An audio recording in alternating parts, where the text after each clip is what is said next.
Hey, we're going to mic you up there, Jimmy. All right. I'm just finishing up with my vitamins. No worries, buddy. I'm just going to get you on the lapel there. Make Thank sure you. you're there. Hopefully I'm doing this right. It's the first time doing it. So, all right, brother. We're running a test. Is that it? You don't want it? We're not running a test. No, we're ready to go. We're rolling. Oh, okay. Alrighty then. So, folks, we're going to get started here today. I'm your host, John Miller, for the very first and inaugural episode of Road of Life podcast. The very first person we're going to interview on this broadcast is a fine man by the name of Jimmy Herrera. Jimmy, we'll start off with where you were born, the story of your life, which is the Road of Life podcast. These people telling their life stories. And just start off where you were born, who your parents were, brothers and sisters, and what it was like growing up. Well, thanks, John. I appreciate the opportunity to share a little bit about my story. The fact that you're willing to honor me with the first place for this wonderful journey you're embarking on. It shows that you have confidence in me. And that means I've given you my heart fully, John, and you've accepted it. As imperfect as I am, you were willing to extend that trust the way I trust you. And that means the world to me. So before I start my story, I'd like to boldly and confidently proclaim that I am here in the name of Jesus Christ, the Nazarene, our Lord and our Savior. And if you're willing to trust me the way John trusts me, I'm willing to walk you gently into the understanding of what I understand about Jesus. So please, John, you asked me about my parents, and you asked me also about where I was born and where I'm from. Now, that's a very vague question, John. Would you like to know more about my father first? Or would let's start off. Where were you born? I was born in Montreal. Montreal, Quebec, Canada. Montreal, Quebec, Canada, February 27th, 1988. As far as I understand it, it was snowing that day. The Habs won the cup that year, too. Well, I didn't know about that, but at that time, I didn't have eyes to see or ears to hear, Johnny, but I'm glad that they did. It seems like a lot of people want to support that team. So are you a Habs supporter, John? I love the Habs. Yeah, they're my hockey team, that's for sure. Why? Why'd you pick the Habs? I love the Habs since I was a boy. My favorite player was defenseman number 19, Larry Robinson. He was a Kitchener, Ontario boy. Okay. And I was always a huge fan of the Habs from the time I was pretty much born. Okay. So was your father a Habs fan? No, my father was not a sport fan at all. Okay, so why'd you pick hockey to be a fanatic? They're the oldest team in hockey. They won the most cups. I always loved the Habs. Always did. Always had a Habs jersey, a Larry Robinson jersey, and stuff. But anyway, so you were born and raised in Montreal. Yes, sir. What were your parents? What did they do?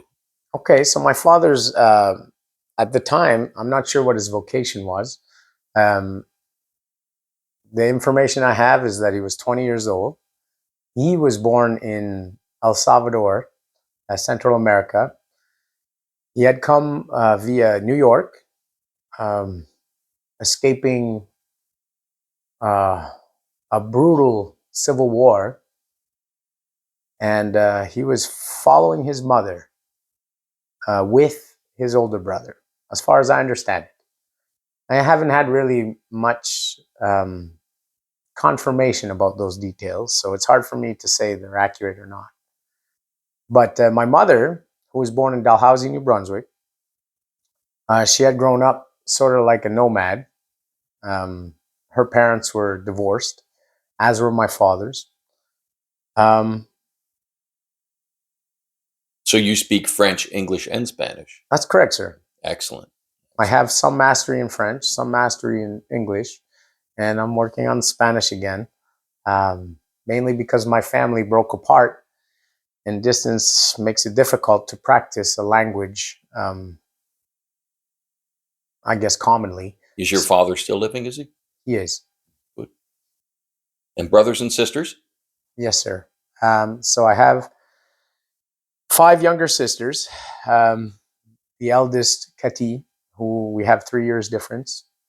The second would be Samantha. We have 4 years difference. The next is Cassandra. We have 11 years difference. Raquel, who's also 11 years difference with me. And Victoria, which I suspect is 15 years difference, but I'm not 100% sure. Mm-hmm. So you all grew up and went to school in Montreal. Um, some of us did. Mm-hmm. Some of us didn't. But I grew. My story in Montreal started there, but we moved when I was 10 years old. Shortly after my 10th birthday, we moved to St. John, New Brunswick. So I had up to grade 5 education, and that was interrupted by our moving to St. John. So 2 of my sisters were able to go to school in Montreal as well. It's my belief that the other 2 also went to school in Montreal, but I'm not sure. Yeah, does that answer your question? Excellent. So in St. John, how long did you live in St. John? So we lived in St. John for about 5 years, maybe a little more. You want to know about And my then and then you moved from there to yeah, to Campbellton, New Brunswick. Campbellton, New Brunswick. Yeah, that was my next pit stop. All right. And so how long did you live in Campbellton, which is northern New Brunswick, Canada, and how long did you live there? So in Campbellton, New Brunswick, I started grade 10, and that was the high school. I remained at that high school despite us moving our domicile. Well, I say I wasn't involved in the process. I just helped move some boxes and paint terribly. Yep. But yeah, my mother and my adoptive father, they chose to move out of Campbellton maybe a short while after a year. Something about leasing the house and that we were staying at in Campbellton. And anyway, I'm not sure. At the time, I wasn't really involved in those processes. I was in cadets, and at that point, I had found a part-time job. So how did you like northern New Brunswick, Campbell? Oh, that experience brought to me mixed feelings. At first, I didn't like it. I found it very lonely. As I moved from St. John, where I had just started making friends, it took me quite a while to get, I don't know, integrated somewhat into the social circles of my school and my communities. And yeah, I had to start fresh. It was summer. The way I started there is I left St. John on a boat to Digby, and I came back on a bus with a bunch of random strangers. Anyway, I wasn't very good at making friends, meaning that I was very self-centered, and I often liked to challenge people and debate and whatever. I wasn't likable. Let's just put it that way. Oh, you were passionate about viewpoints and stuff like that. Yeah, I lived with my head a lot. yeah. Emotional. So how many years again in Campbell? Well, so my experience with Campbellton is I'm still kind of connected to Campbellton. Mainly because my wife's family is also from Campbellton, which has ended up being a wonderful surprise. But yeah, Campbellton, even though I resided in Dalhousie for my 11th and 12th grade, I remained in the high school in Campbellton. I asked my mother, I didn't want to go to a new high school because I had just basically did it 1 year, and she worked in Campbellton as well, so that was facilitated by her having to go to work. So she had an early shift, and started from 7:30 to 3:30, something of that manner. Anyway, I used to travel with her early, so that gave me a lot of time with my mother, one-on-one. Did you finish high school in Campbellton? Did you finish? I did, yeah. I graduated, yeah. Grade 12 there? Grade 12. What year did you graduate? 2005. Okay. Yeah. 2005 you graduated. And then from Campbellton you went to? So from Campbellton, I went to university in Moncton. Excellent. I got accepted in a chemistry program. Mm-hmm. I was quite proficient in sciences. Um, at the time, I had a dream to cure the common cold. Reason being is I noticed that the common cold seemed to be a really big excuse for a lot of little tiny things in society, and I thought I know I was aiming high, but I had a sincere heart in that desire. So even though my attempt was imperfect, I attended the university for one semester. Thankfully, I had some scholarships and things. Some people believed in me more than I believed in myself. And I failed miserably. I gave up quite early Mm-hmm. on. A lot of things in my life then were quite discouraging, and I lost heart. Mm-hmm. So when you got out of university, when you quit university, where did you go? I ended up on a train to Montreal to see my aunt and live with my aunt. So this would be my mother's eldest sister. Sorry, younger sister. So my mother's the eldest, and she's the second. She's the middle child, and she's also my godmother. We always had like a tight relationship, me and my aunt slash godmother. Um, she loved me like one of her own children, so that's why I felt safe there. I felt like whatever it is I was trying to find, that'd be a good home base. Mm-hmm. And I was right. She provided that. Yeah, So I and you ended lived up. with her for how long? Did So she actually was in Terrebonne, just north of Montreal. mm-hmm. Talbot. So there's Montreal, the island, and then there's the Laval, and then Mm-hmm. just north of that, we call them the North Shore, and Talbot's right there. So she lived in a nice home, sort of like mine, a split level where lots of room and. Mm-hmm. And you Uh, lived with her for how long? it's a good question. I feel like saying maybe 4 or 5 months. Mm-hmm. And then you went to, after that, where did you move? Well, I moved with a guy named Ha- Enrico and Matt Hill. Yeah, it Yeah, was a bad spot. for a little while, eh? Just for a little while. A very little while, Yeah. yeah. You mentioned that you worked out on the prairies. When did you get out into the prairies? Oh, so I got to the prairies. This was in 2014. I'd finished a pre-employment electrical program here in Moncton. Um, I say here because Saint Antoine is 30 kilometers north of Moncton. But yeah, I finished and I was looking for a job out there Mm-hmm. in any field, really. I just Mm-hmm. needed money to provide for my family. And yeah, so I went out in the prairies. I drove out, leaving my wife pregnant with my second child and my. What? Sorry, just real quick there. Yep. What year did you meet your wife? Oh, okay. We'll back up to Yeah, 2010 yeah. when I met my wife. In Um, Moncton, there. no, actually, the first time I saw her was in Dieppe, New Brunswick. Okay, right next I to was Moncton. I was working. Yeah, I was working at the box plant called Master Packaging. All right. I was hired as a student and had I don't know, a few months of fresh breakup. Yeah, 3 months, something like that. And I had this job, and it provided me a decent amount of money. And I started working there. My first day, I met a friend of mine. Wasn't friends with him before, but quickly became friends with him. His name is Ricky, and he happens to be my wife's stepbrother. So that following that day, we spent 12 hours working together. He trained me basically Mm-hmm. on the tasks that I had to Mm-hmm. accomplish.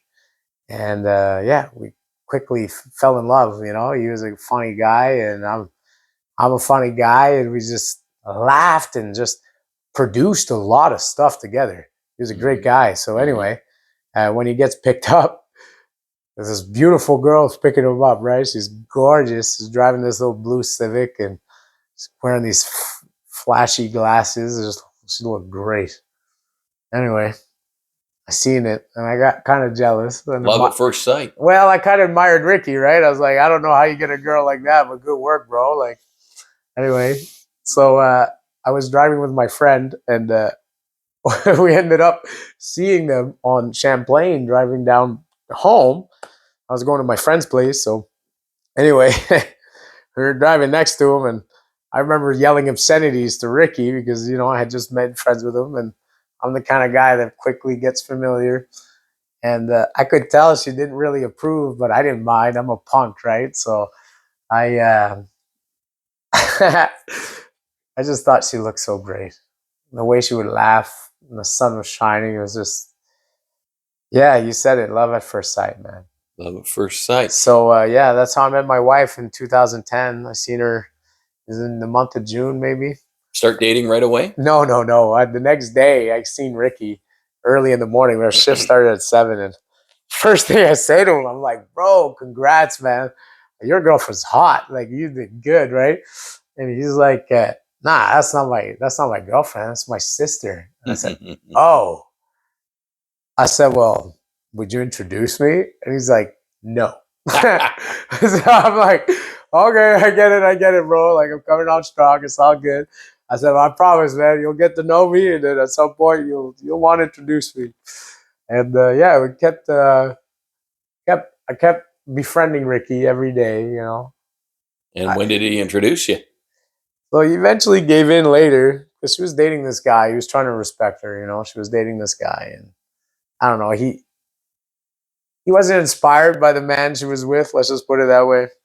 And I kept making jokes. I kept saying, "Hey, man, don't worry. I'm not jealous anyway." I'm like, "But if you really get tired of this guy, you just need to introduce me, man. I'll invite her my way, Yeah. So he kept finding it funny. But anyway, at some point, something happens where she's no longer dating this guy, and yeah, he calls me up one day and he's like, "You want to go hiking with me and Gabriel?" And I said, "Yeah, I sure would. That'd be awesome."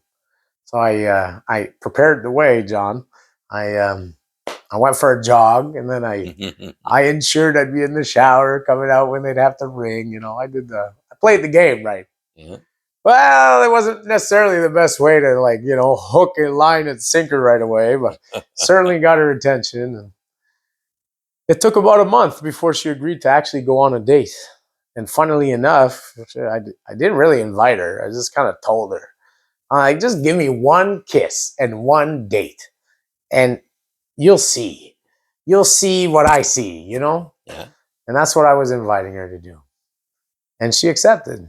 Was pretty confident. I think she must have saw something that I was willing to offer. So, How long did you date? well, one day, I guess, I don't know. For me, anyway, that's how it felt. Yeah. My one day with her, hiking and having fun, that was it. She didn't see it as a date, but I seen Ricky as a chaperone. Since Ricky was inviting me on that date, he allowed me to get to know his sister. So it's not a common date. It's not the way that the world presents it. So before you actually got engaged, how long did you date? I got engaged with her the day I spent with her. I heard God tell me, "This is my wife." Yeah. And even though I wasn't following Jesus at the time, I thought there's something very loud, not speaking to just my head here, but something very, very real. And I just said yes. All right. So did you propose to her that day? Or? No. No. How long did you, before you proposed, how long? She felt pregnant. Okay. Well, felt pregnant. I don't know if that's how you say it, but I found out she was pregnant, John. Yeah. All right. So she, and so how long, like before you got married, how long before when you met and then you got married, how long was that period of time? About 2 years and a few months, Mm-hmm. I think. Yeah. Couple of years you're together. Yeah. Well, yeah, we lived together pretty quickly. Yep. I was serious. Yeah, absolutely. I was a serious man too. I wasn't the kind of guy that liked taking shortcuts. That's right.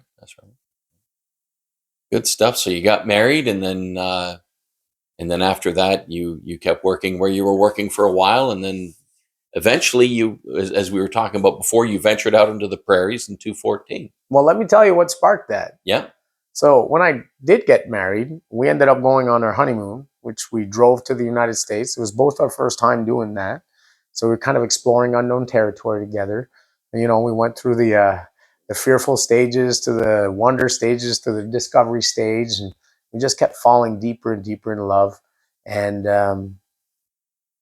coming back, I got fired on my first shift back. Wow.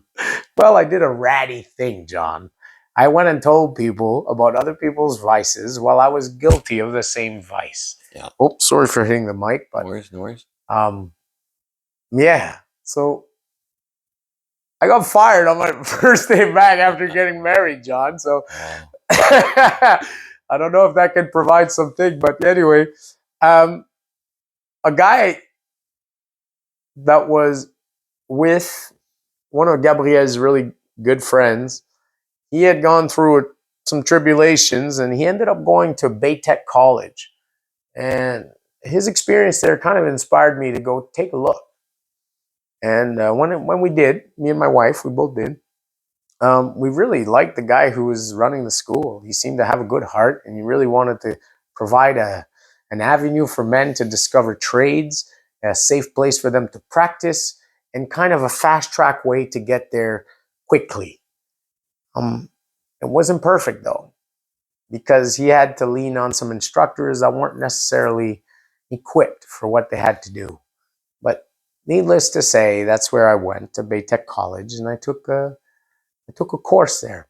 Um, so this was a while after I got fired because I ended up in a few call centers and a few things happened in between. But those things were stepping stones and they didn't really matter. But I got to provide my wife with some security while she was caring for nursing her baby inside their stomach. You know, she was maybe 3 or 4 months pregnant the day we got married. So our baby was due in March or late February. That's what we were expecting.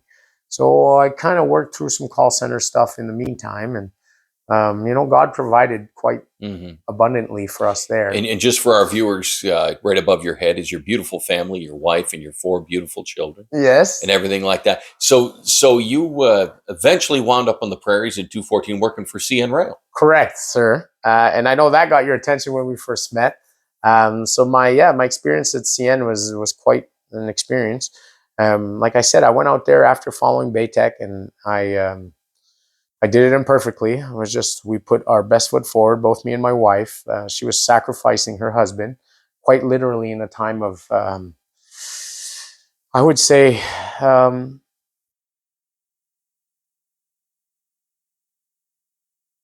challenging times. Let's just put it that way. I can't find a better word than that. She was really, really letting me go.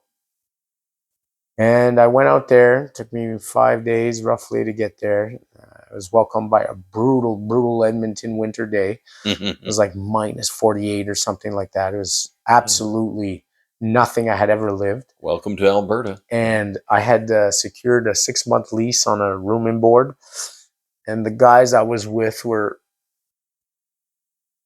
imperfect as well, I guess. But they were friendly. At least they said, okay, man, you're welcome to the prairies and good luck. Yeah. And I soon found out why they offered that. But I tried to follow a few guides while I was out there. A man who pastored my wedding, he had gone out west and he was doing these shuttles as a bus driver. So I was kind of following a little bit what he was suggesting. So I went to the same truck school that he offered. We invested $900 in a class 2 and air brakes course, which Capilano Trucking School from Edmonton. They did a really good job. I learned exactly what I needed to learn. I scored really high on my evaluations, and I got my license quite quickly. Needless to say, though, it was still a brutal. I was just one more bus driver in a long list of other people waiting for employment. So even though I was following, I had an electrical course with zero apprenticeship experience. My on-work guy, I did not impress, so he wasn't willing to put his name for me. And then, with this bus driver thing, I was too fresh. People didn't really trust me, right? I was 24, even though I had a bright smile and a pretty good attitude. they met a lot of those guys before, and they turned out to be, let's just say, disappointing. Their efforts, their efforts were disappointing. So you started out as a conductor? So I end up being like very desperate, and I asked my father-in-law, like, who was a retired CN locomotive engineer, for some help and some guidance, and he was communicating with his brother-in-law. So his sister had been married to a man who retired the head of railway traffic control for CN. So this man was quite suited to provide assistance. He was a good friend to Claude Mongeau. Claude Mongeau at the time was the CEO of CN. And so he provided his assistance and the guidance. So I ended up finding out there was a fair for conductors and ended up attending, where there was 2,500 respondents. Wow. This was a 6-room presentation. I was only in one of the rooms.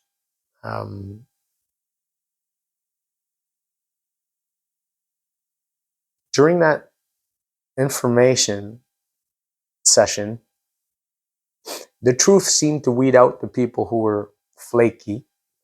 So, example, they started with the average salary, which was amazing. It was $85,000 a year. John, when I heard that kind of money, I thought, why in the world is that guy getting up and walking out? Mm-hmm. See, I was still fresh to the prairies. I didn't understand that I was sitting amongst possible millionaires. I didn't understand that I was sitting amongst men who were capable of garnishing $100,000 to $120,000 a year by just talking to a friend, right? Mm-hmm. Would you share the same experience? For sure. Yeah, Yes, okay. yes. So I watched as the session went on, more and more people left. My room cut in half when they first recessed. When we came back, there was only half the attendees. Then they provided a test, which they only kept 10% of us. Conductor's test. No, it was an aptitude test. All right. Yeah. They wanted to understand if we could, if we had the ability to take situations and apply the best logic that we can, and it was timed. So there was a lot of pressure. Mm-hmm. In other words, they wanted to know if we could do accurate work in a timely fashion in confidence. That's very important. I didn't realize this at the time, but it became very clear to me that that's what they were looking for during the interview process. So even though I hadn't answered all the questions I did answer were 100% accurate, and that got their attention. So in the 10% that remained for the interview process, they only picked 6 to move forward. Wow. And they provided that at the beginning of the interview to see how we would react. And I watched guys squirm while my interviewer was waiting for my answer. And she never asked a question. She just provided that they were only going to pick 6 people of the 10% remaining. Let's say there was maybe 70 or 80 of us. So if you're the kind of person that doesn't really put in his best efforts, that would make you nervous. Mm-hmm. But see, I put everything on the line by that point, John. I had nothing to lose more than what I had already. And I didn't have anything to prove to this lady other than I really want the job you're offering. So when she asked me if I was willing to do this and that and that and this, provided all the reassurance I could, I was one of the 6 selected to go forward with training. Excellent. And during that 5-week training program, I really paid attention. I really showed up. I befriended every person in the classroom as best as I could. I fell in love with them and they fell in love with me. And when I could help them, I would. And when I couldn't, they didn't ask for more. So 5 weeks in, we're training to onboard moving cars. So this is the first time that with a radio equipped as a conductor, so safety gear and all this stuff, it's freezing cold. Well, it's not freezing, but it's So cold. just for focus here. The conductor helps out the locomotive engineer on the train. So right? that's what we were trained to do. Mhm. Basically, what we were told, the simplest way to see it, we're the eyes and they're the legs. Okay. So what we provide as information, they use to control the movement of the train. Does that make sense? Yep. So you were onboarding cars, So I was learning to onboard cars. and that is, what is that process? So may I stand? I Yes, don't want sir. to. Yes, Okay, sir. okay. So, for example, I'm moving a train. So I'm providing information to a locomotive. So in this case, while we're training, they had the radio remote control hooked up to the locomotive they were using. So the trainers were using a remote to move it forward and back. And we were to provide to them the instructions on doing so. But while we're learning, see, we had done this already, so I was very competent in this aspect. The thing is I'm, as you can see, I'm not tall. And at the time, I was very inflexible. I was also overweight and I didn't really take care of my nutrition. So I had low energy levels. I was doing something to impress others. And I was watching my brothers fail. And one thing stood out to me, was one thing that they drilled into our heads, is that if you don't feel safe, don't do it. So instead of attempting to do something unsafe, I aimed imperfectly at skipping every car that would come by my way that I felt was too high for my ability to onboard. You following me? Mm-hmm. So what happened is that I would get on the second or the third, and then they were paying attention. And I remember my trainer, Rob, he asked me, why are you doing that? Why are you skipping? Why aren't you getting on the first one? Well, I said, you trained me to not do something I don't feel is safe. Oh, sorry. Mm-hmm. No. So as per your instructions, I don't feel safe getting on that one or this one or that one because I know how high my leg can go. And I have a rule that states 3 point of contact at all times. So unless you want to see me jump up onto the car, I'm going to get on the fourth or the fifth or the fucking locomotive if that's what I feel like doing. Mm-hmm. So although that wasn't the answer he was expecting, it got him thinking and acting as a CN trainer should. So I'm very grateful for this man's service to me. Instead of making me feel I was doing the wrong thing, he realized that I had been paying attention during class and that I was not willing to put my life on the line to move a fucking, excuse my language, to move a boxcar. And no one should ever be made to feel this way. It's only a task. And the only time you should put the life on the line is if you feel like somebody else's safety is at hand, right? Mm-hmm. Would you agree? Mm-hmm. To put your life, to move an object from one place to another, to put that your life on the line for that, I believe is not aiming very high. Would you agree? Yes. Yes, sir. Okay. I don't want to make any assumptions about anybody, Mm-hmm. but I'm just letting you know where I was standing at that time. So the result of my acting this way got me kicked out of the conductor program.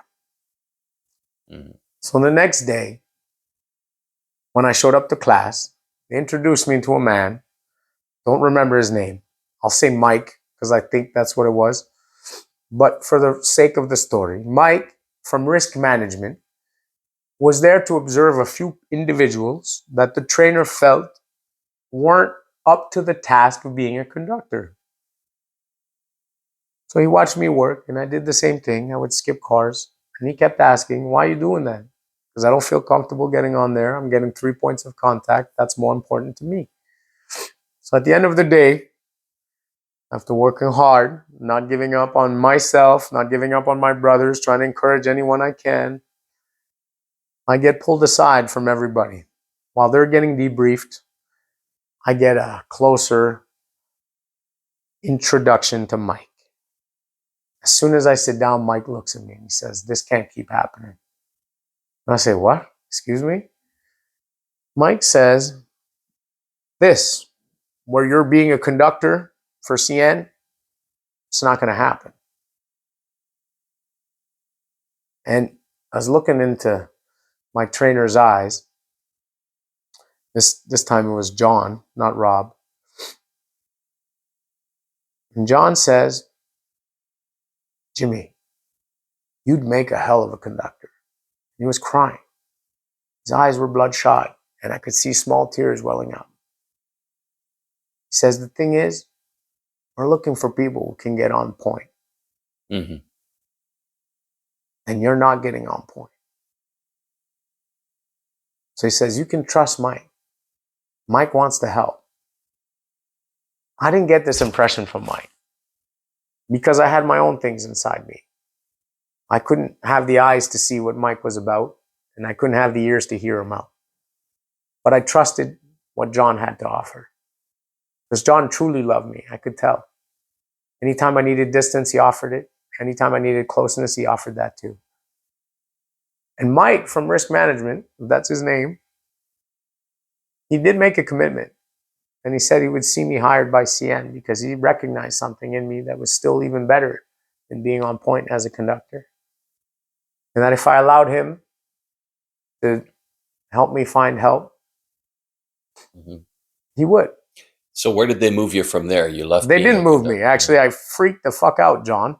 I left after telling people what happened, and people were furious. And when I mean people, I mean my classmates. They were like, you're getting kicked out? But you know the code in and out. You can quote it. You're teaching us. You're showing us the way. And I said, it doesn't matter. They don't see me on point. And that's not what it's about. I'm here for my family, boys. I don't want to impress you. I don't want to impress anybody. I'm here to fucking provide for my family. So let me go so I can go fucking do that. And you know what they said? Yeah. If we can help, we're there. And they were. Because those next 4 days were rough, John, I'll tell you. Yeah. I got real scared, man. And I was honest with those people. And I told them, I don't think you'll find me any work. So I called the next guy I knew. Called my chief. And I let him know I got kicked out. And I'm scared. And he felt me. And he hurt me. Mm-hmm. And he called his buddy. And his buddy called his buddy. So the next day I get a phone call from HR. I'm disheartened. I'm discouraged. I don't believe anybody really wants to help me. I'm stuck in this 5-month lease left over. I put everything in on the line for my wife and my children. My wife is 3 months or 4 months away from giving birth. And I put everything I had into doing what I was doing. God blessed it. When I woke up the following day, John, Mm-hmm. I did my push-ups. I kept working out. I drank water. Tried to avoid the bad food. Still imperfect, but got a phone call shortly around 10. It was from HR in Montreal. Not just like, your regular rep. This was the head of HR. He says, am I speaking with Mr. Herrera? I said, yes, you are. He says, Mr. Herrera, you've got some good friends. Mm-hmm. I said, I don't know what you mean, but you're right. I suppose I do. It says, somebody very influential has invited Claude Mongeau to provide a letter of recommendation for you specifically to be hired any place you want in Canada. You tell us where you want to go, and we'll make sure you get there. Excellent. So I said, thank you. I said, I don't know who this man is, but I'm very grateful because I'm staying here. I said, I have a committed lease here. All of my family is far away. Our intention was to move my family here. So I'm here to prepare the way for my family, and I must remain on mission. So I said, if you'll have me here in Edmonton, I'd like to go here in Edmonton. So this was Wednesday, and she said, well, we have a rail car mechanic fair, a little bit like what you did with the conductor thing, she said, except this time you're going to go to the same hotel. It's not going to be a big conference room. She said, you're going to meet with a guy who's going to maybe offer you a job. This is with CN Mechanical.